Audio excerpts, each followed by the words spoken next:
Quelles sont les réponses que vous entendez apporter, Monsieur le Ministre, à cette question de la nécessaire relocalisation de notre production agricole? Soit autant de chantiers non délocalisables en perspective pour lancer fortement ce secteur fondamental dans notre économie, celui du bâtiment et des travaux publics. Ils ont mis tous les métiers, tous les gens, les 70 personnes de cette entreprise ont été sur le pont le samedi et le dimanche. Et aujourd'hui, maintenant que la crise est passée, on met la tête sous le sable, on dit finalement on gagnera plus d'argent à les acheter ailleurs. Non, soyons sérieux, il faut qu'il y ait une volonté politique.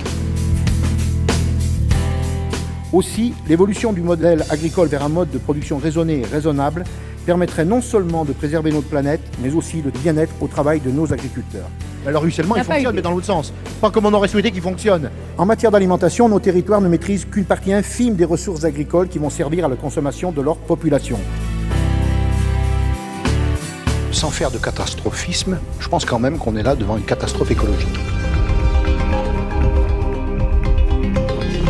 Le président du groupe Lubrizol-Monde minimise le danger.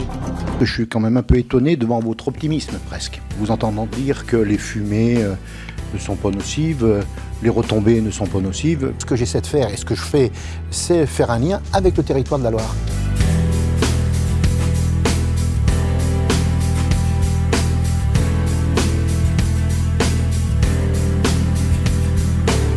Alors que ces professionnels sont depuis plusieurs années confrontés à des difficultés structurelles, dues au manque de moyens financiers et humains, ils ont su trouver les ressources pour faire face de manière admirable à cette crise.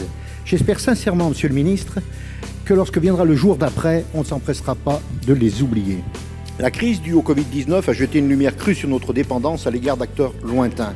Elle nous invite aussi à réinterroger en profondeur notre système économique avant de le relancer.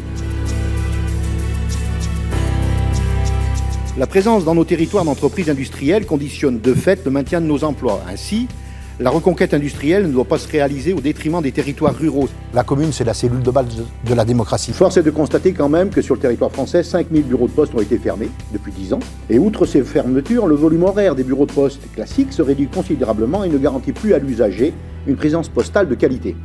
En fait, je suis la relation de ceux qui n'en ont pas.